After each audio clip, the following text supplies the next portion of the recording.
The views and opinions expressed on America's Workforce Union podcast and its digital media channels are solely those of the speakers and do not necessarily represent the views and opinions of the producers or sponsors. Welcome to the America's Workforce Radio Podcast, the flagship production of the American Workers Radio and Podcast Network, where organized labor and its never-ending fight to protect the rights of the American worker come first. Now, presented by LIUNA, Laborers International Union of North America. Here's your host, Ed Flash Ferenc. Transit workers on strike in New York City. Strike averted at the University of California. And today on the show, hearing loss and its impact on the workplace and your wages. Welcome to the Monday, May 18th edition of America's Workforce, where we're available on at least 5 platforms, including YouTube, Apple Podcasts, iHeartRadio, Spotify, and Pandora. We have 2 guests on the show today. Today's show is all about your hearing.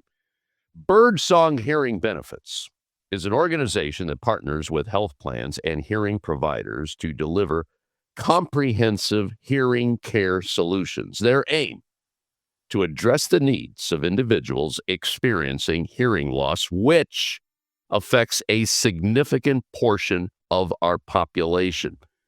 Birdsong Hearing focuses on providing access to quality hearing care, including customized hearing aids and support for audiologists.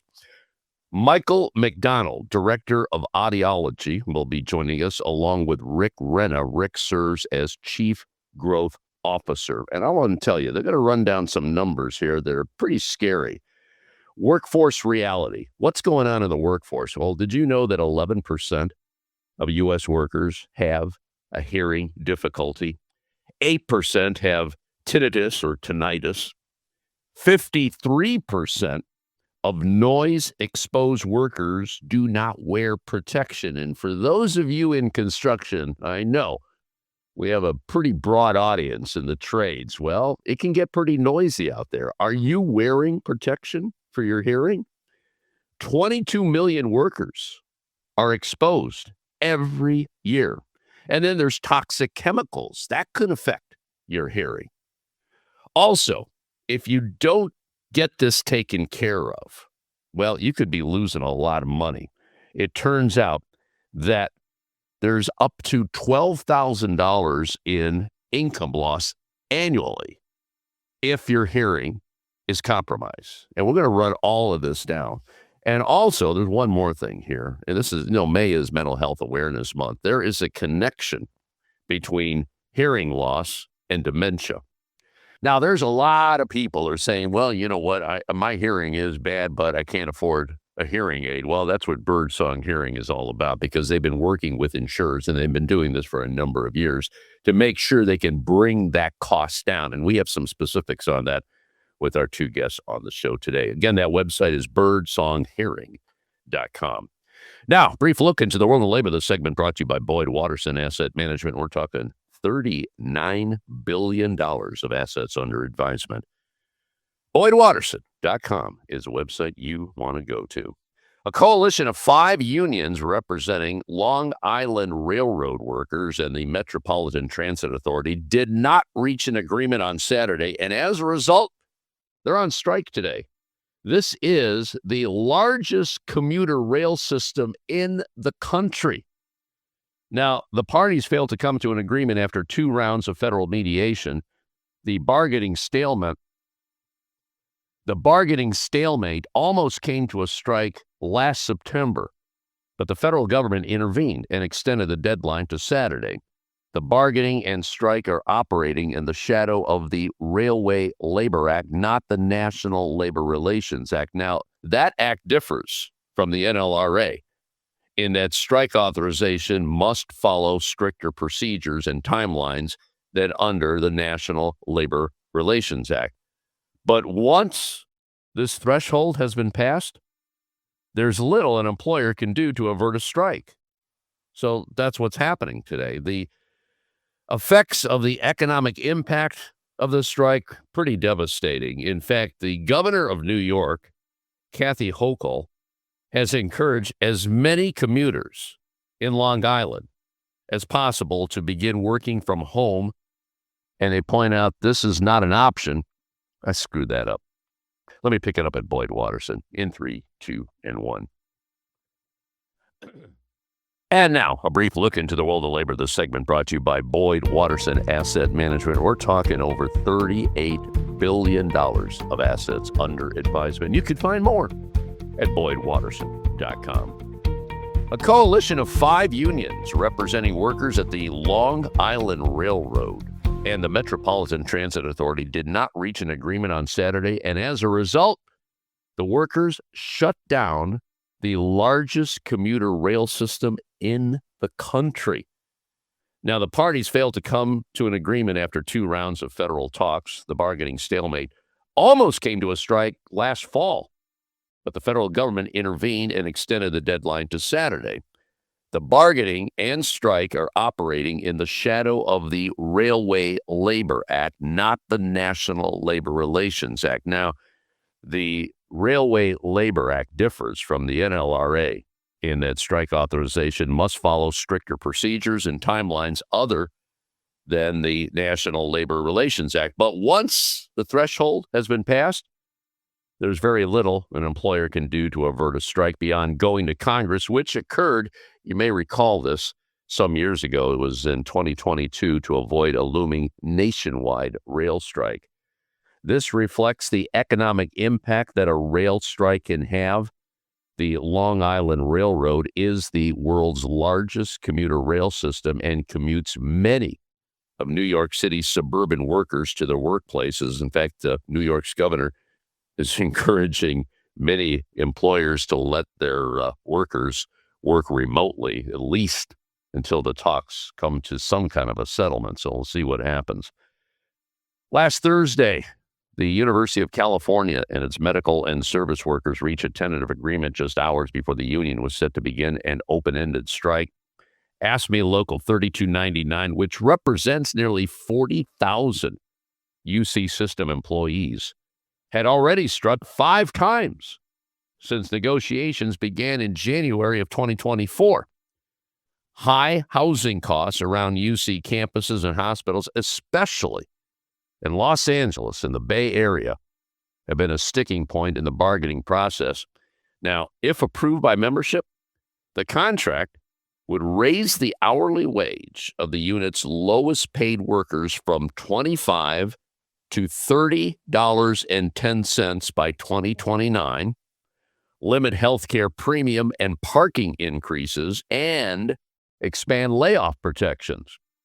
Michael Avant is the president of 3299. He said the agreement means UC's most vulnerable workers will no longer have to choose between paying for health care and paying for groceries. Boy, there's a lot of people in that category today. So sad.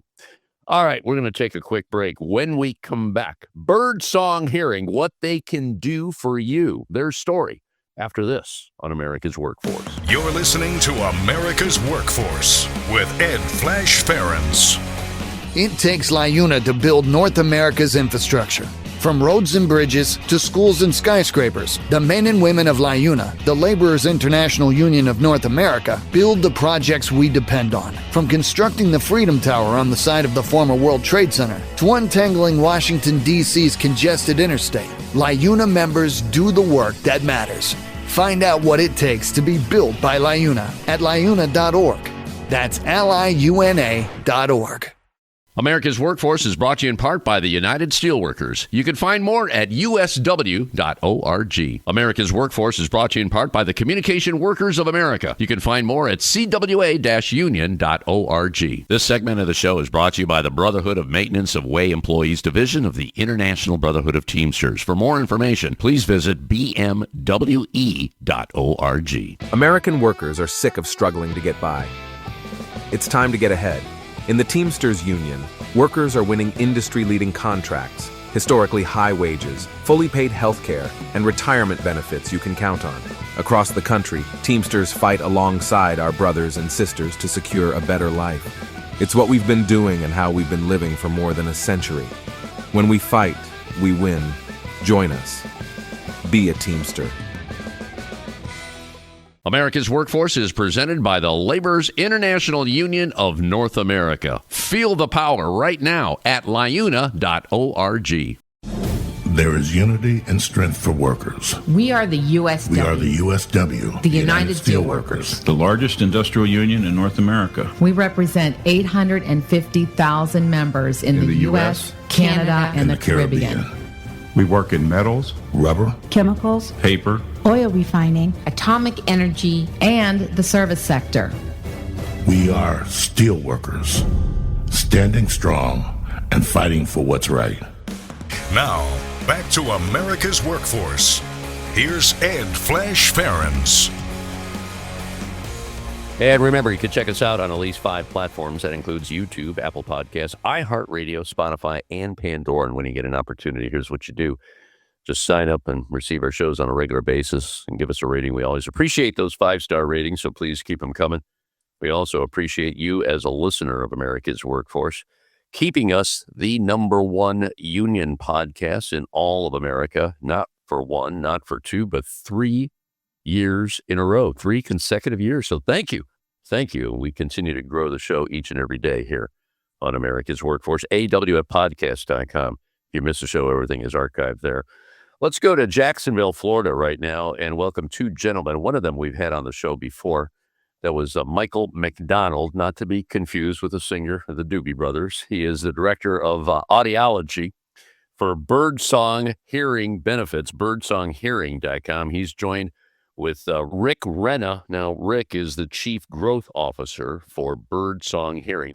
Michael, it's been a while. Why don't you reacquaint our listeners with Birdsong and your role, and then we'll get to Rick before we move on. Go ahead. Well, thank you. Thanks for having us on the podcast today. Yeah, Birdsong is a hearing benefit administrator. So we provide hearing benefits to employer groups, large health plans, any organization that would like hearing benefits for their membership. So we have a full array of services from the testing, evaluation, choosing the hearing aids to all the follow-up care that's involved with a hearing aid benefit. There's a lot of people that just don't want to get a hearing aid. And I'm reading some numbers on that. Only about 16% of adults with hearing loss use hearing aids. So that means more than 80% remain untreated. And Rick, that's where you come in because you're the Chief Growth Officer. I know you want to grow that number for Birdsong. Talk to me a little bit about yourself. Sure. Chief Growth Officer. I'm handling sales for the company nationally. And we've been around several years and are growing our product offering through employee benefits that are getting more and more attention on the hearing side through the labor and union space.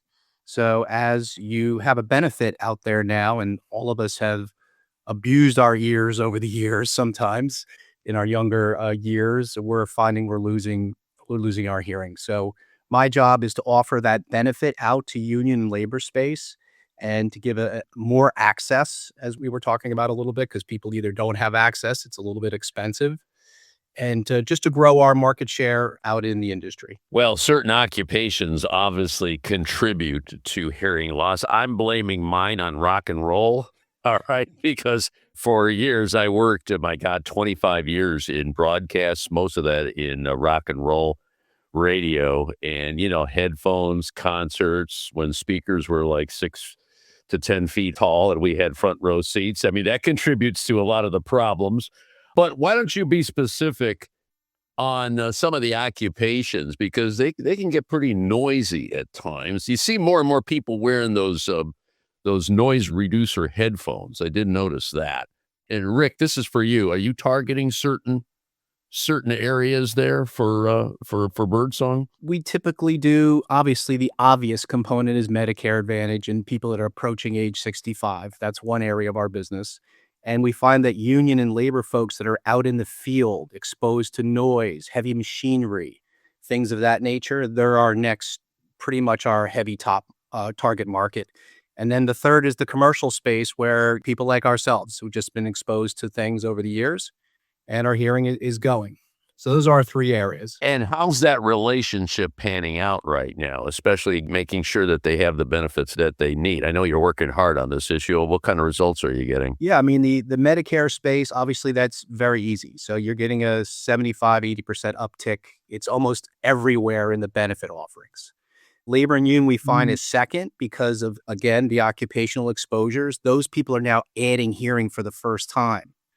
And then finally, the commercial space with all of us that have maybe our commercial healthcare coverage through our local employer, those are the late adopters we're finding, because it's not like dental. Everyone's got to get their teeth cleaned. Vision, maybe 30, 40% of us wear glasses.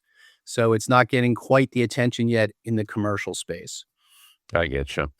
Michael, let's go back to you. Let's talk about the workforce reality. And I mentioned some numbers here. Maybe you could do a deep dive into some more of the statistics here. And I also want to talk, May is Mental Health Awareness Month.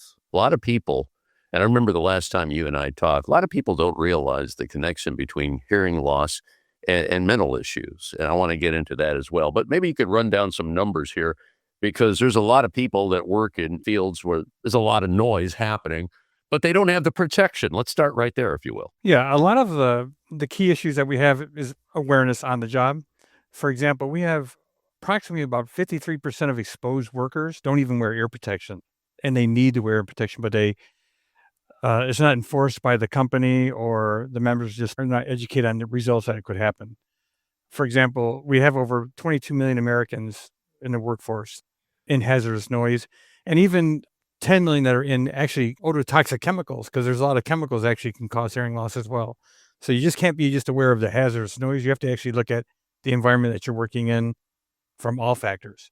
From that standpoint, like I said, it's mainly about educating the members, employees, and safeguarding them to protect themselves. Okay, let me stop you right there. I understand how chemicals can cause health problems, okay, especially like lung issues, breathing. Hearing loss, explain that part for me. Yeah, there's certain chemicals in the environment that can actually attack the auditory system, and they will affect the hair cells, the way we call it stereocilia inside the ear, and affect that and cause damage. That can happen quite often, especially certain solvents, cleaning chemicals can do that as well. So it's important that you actually know when you're handling certain chemicals, what they can cause, if they can cause any damage. Being aware, having things labeled, just in general in the environment. Mike, this question is for you. Michael MacDonald is the director of audiology. Mike, I want to talk about the impact on America's workforce, and it's important that we zero in on America's workforce. That's why we call this show America's Workforce. I want to talk about the impact of hearing loss and those that don't get the protection that they need, like a hearing aid, for instance. They probably are not making the money they should be making. Can you speak to that? Yeah, sure. So what they've seen with, on average, a person with hearing loss makes about 1.5 times less income than someone with normal hearing. And that can equate to about $12,000 annually in income loss. It also impacts their employability. Some members won't take on jobs that are communicative oriented. So if you have a member who's in the union and he wants to be a trustee, he may not take that job. He may not want to be a trustee because he's afraid to communicate with people. So that impacts a person up the whole chain throughout their employment.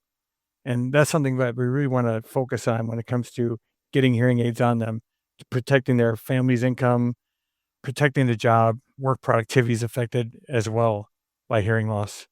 And you see hours and hours of lost productivity because of that. So what I'm hearing in your comments here, this is pretty much an investment. If the boss is going to invest and help out the worker, obviously there's going to be some money that the worker has to come up with. Basically, you're going to invest in your job that's going to pay dividends down the road, correct? Correct. The employer's investing in you and you're investing in yourself. So it's a win-win situation for all parties, because the employer is going to see increased work productivity. You're going to have a more happy life, less depression issues, less isolation, more family communication. Win-win all around. Yeah. So what you just said seems to be resonating, would you say, with employers saying, wait a minute, we got to do something here to make sure we keep Joe on the job. Oh, definitely. You see a big push nowadays and especially a lot of unions in mental health. I mean, it is very important to them. They speak on it all the time. Whenever we're at conferences, Rick would even attest that it's all about mental health, about the well-being of their members. So where does Birdsong fit into all of this? So maybe you can give us a little rundown. Rick, let's go to you as far as what the company, a little bit of the structure of the company, and you kind of touched on this at the beginning of the podcast here. We got a lot of ground to cover here. We got a lot of people that are affected here that need the services of a company like Birdsong. Can you speak to that? Exactly. So accessibility. So there's procrastination. I don't need to go. And number two, there's affordability. The marketplace that manufactures hearing aids and the audiology networks are pretty much pricing the products according to what the market can bear. So you're talking, it wouldn't be uncommon to have a $7,000 to $10,000 cost for hearing aids.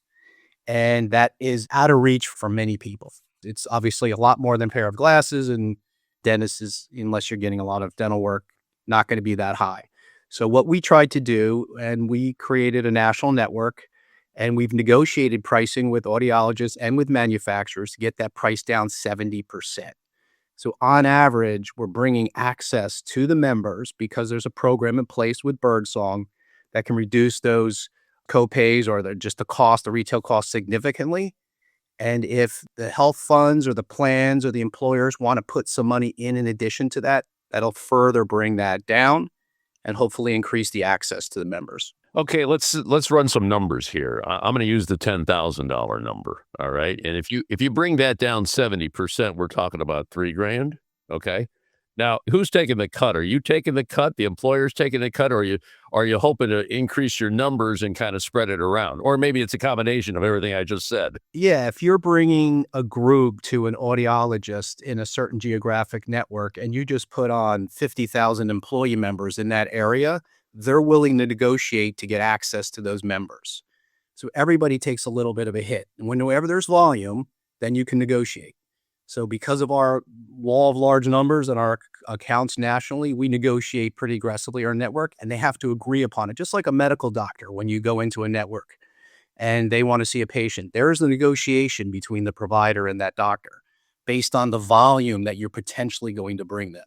So everybody has to negotiate a little bit on their end, and hopefully it creates a win-win scenario. So, Rick, it sounds to me that you're making some inroads with that strategy. It sounds like it's been a very workable strategy. And is this, I don't know if you can answer this, is this unique to Birdsong here? It sounds like you're, especially with so many people, and you got an aging population. I mean, God, it sounds like 10,000 people every day are retiring or turning 65. And we're seeing a growth in that population. I can only see a pretty optimistic future for the company. What do you think? Yeah, it's definitely a growing space, and hearing is becoming more and more popular now as a given benefit.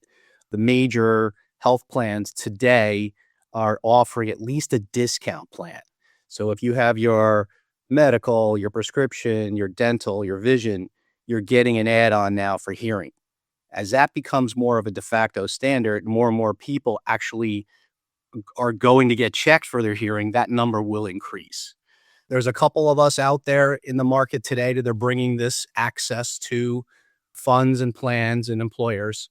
So as that continues to grow, we see hearing being top 4 or top 5 supplemental benefit. And obviously that 70% discount, that definitely makes a difference. When you make something affordable like that, they will come. They will come. All right, our topic of conversation today is hearing loss. So what we're going to do in the next segment is talk about the link to mental health. Very, very important discussion. It's all coming on behalf of two gentlemen from a company called Birdsong Hearing, birdsonghearing.com. You just heard Rick Renna, Chief Growth Officer, and also joining us on the podcast today is Michael MacDonald, who is the Director of Audiology. We'll continue right after this on America's Workforce. Don't go away. This is America's Workforce. More shows available at awfradio.com. It takes LiUNA to power North America with affordable energy.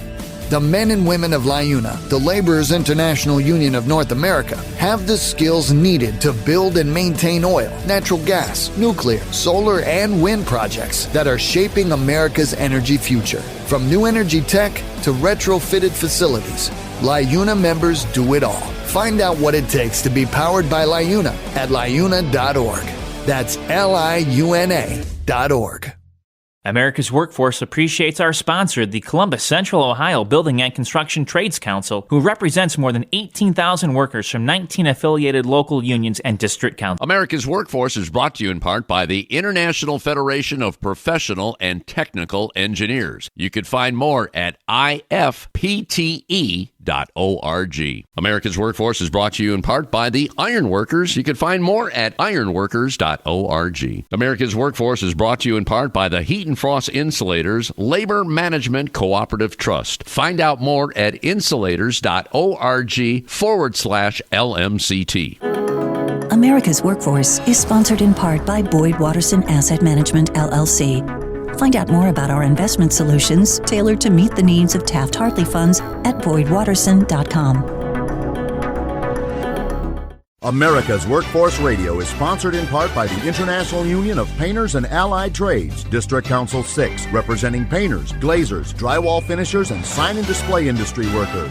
They remind you that belonging to a union is your right as an American. The Heat and Frost Insulators and Allied Workers are proud to be a title sponsor for America's Workforce Radio. The Insulators Union is leading the way in the mechanical insulation industry, fire stopping, and infectious disease control. Regarded as North America's energy conservation specialists, these professionals are known for their professional work and dedication. You can learn more about the Insulators Union at insulators.org. Now, back to Ed Flash Ferenc with America's Workforce.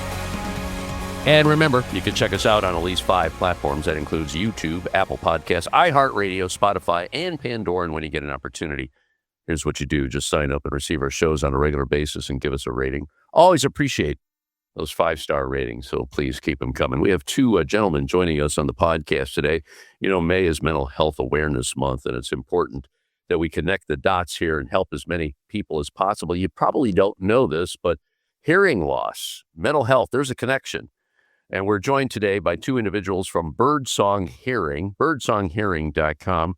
Rick Renna is the Chief Growth Officer, and the Director of Audiology is Michael MacDonald. Now, Michael, let's talk about this. You and I had this conversation on the show before. Why don't you refresh our listeners? There's new numbers on this coming out each and every day, and it's important that I think it's like 1 out of 5 people in America suffer from some type of mental health condition. Yeah, it's growing. I think since the pandemic happened, because loneliness, everything that happened during that time in America had an impact. I know you could speak to that. Why don't we just start right there, and you can talk about the importance of getting this taken care of so it doesn't lead to something that could be very tragic. Yeah. So what you're seeing in the U.S. today is about a quarter of people suffer from isolation, feeling socially isolated. There's a vast amount of people that have depression. About 20% people have depression in society. And there's a huge connection between the hearing loss and depression. What we've found in studies is that about 11% of people that have hearing loss suffer from moderate to severe depression. So it's a huge impact on the person's whole life, everything from their income, work productivity, to communication with the family. So we really want to focus in on taking care of that issue. I was in the military, and I have hearing loss and tinnitus from being in the military. And I can say firsthand, it does cause bouts of, depression, and it can be very, trying on an individual. And I always tell people you should always seek out help, because it can be impact everything in your whole life, relationships, everything. Now, tinnitus, and I got that too years ago. It's a ringing in the ears. Is that like an early sign, or should you take care? Should you get a hearing aid at that point? Or what kind of damage are we talking about? Usually, when a person has tinnitus or tinnitus, said either way, it's usually an early indicator that you've had some damage already.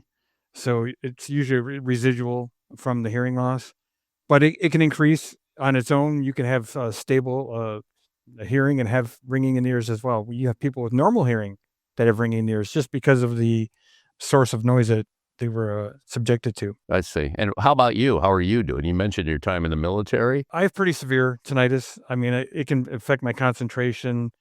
It affects, sometimes I have surges in tinnitus where I just have to go and sit down in a room and just kind of relax because it can be very distracting. It affects your sleep. Right, right. Let me ask you this: are all hearing aids created equal? I mean, are some, it's an open market today. I'm just wondering the effectiveness of a hearing aid from Birdsong. No, not all hearing aids are created equal. A few years back, you had to push for the over-the-counter hearing aids that you can sell in stores. We find those to be more very basic amplification. When you look at what we're offering prescription hearing aids, which are really getting an in-depth view of the person's hearing loss, their lifestyle, and you're sitting with a provider in front of you discussing all this, and they can really dive deep in what your communication needs are and your lifestyle needs. Mm-hmm. So we believe that a product that's prescribed has a superior advantages in the outcomes as well. And typically, how long do they last? I mean, is this something that you're not going to deal with for years to come, or what? Most health plans that we deal with have a 3-year benefit frequency. Hearing aids should easily last up to 5 years if you take care of it and maintain it.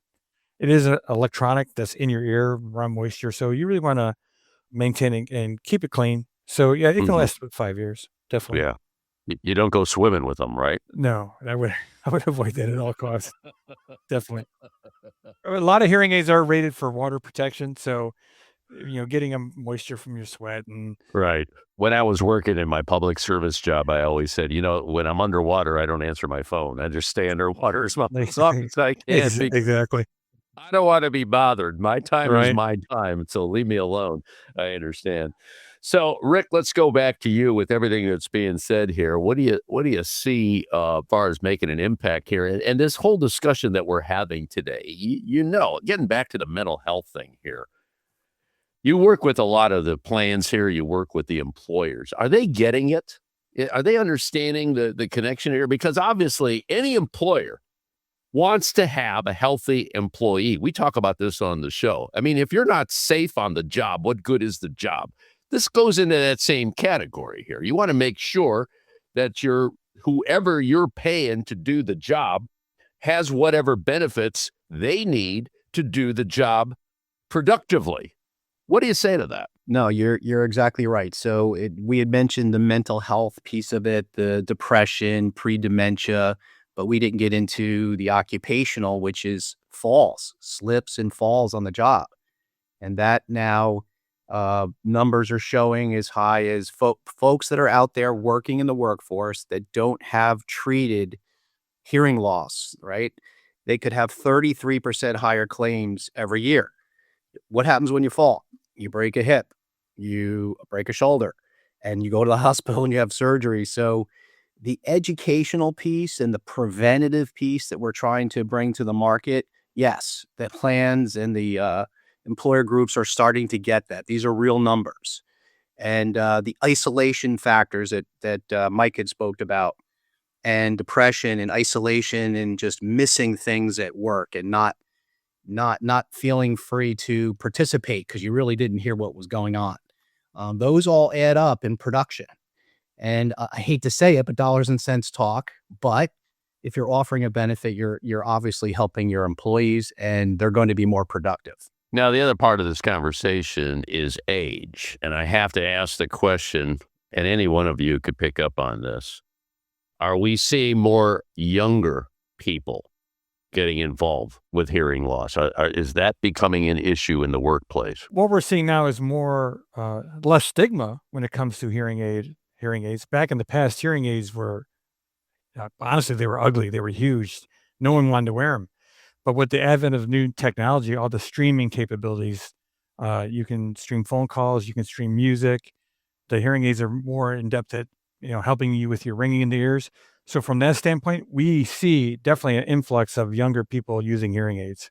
And that's been, in the last probably 10 years, that we've seen a larger increase. Definitely. Wow. That's interesting. Anything you want to add to that, Rick? Yeah, just the stigma attached. You see the younger folks, everybody's wearing something on their ears.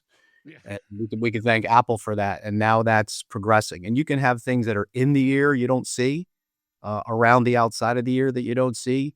You could actually tune into, if you're in a play or you're in a movie, you can get Auracast if they offer it right into your hearing aid.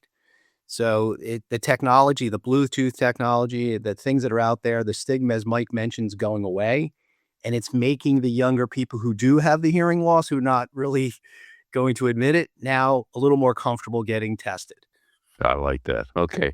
Well, gentlemen, thank you so much for joining us today. And hopefully after this discussion, more people will be contacting you. And that's my next point here. Should they just go? Everything is a educational process here. And obviously you want to learn as much as possible. I learned a lot just talking to you today on the show. And hopefully those listening will learn as much as well. Should they just start with birdsonghearing.com? Is that the best way? And then once they get educated, try to make the connection to their workplace? Yeah, that's the best way to go. Birdsong.com, contact information. You'll just fill out, your question or whatever you had a concern with, and then it makes our way back to me on the growth and the sales side, and we'll reach out or the marketing side, and we'll just find out what they're looking for, and we'll go from there. Well, you just heard Rick Renna, Chief Growth Officer, and joining him on the podcast today is Michael MacDonald, the Director of Audiology at Birdsong Hearing. That's birdsonghearing.com. Gentlemen, thank you both. Anything you'd like to add as we button up this podcast? Yeah, I just wanted to say one thing just quickly about prevention. From the standpoint of preventing hearing loss, we want to look at a person from a whole health aspect. So when a person is actually looking at their medical, hypertension, diabetes are all factors that cause hearing loss. So we should take an approach from that standpoint as well. Yeah. It's best to be proactive with your health. Live a healthy lifestyle. You'll live a long life. Generally, that's the situation. I mean, there's things that happen in life that you can't control, but that makes a whole lot of sense. So thank you for that closing comment. Gentlemen, thank you so much for joining us.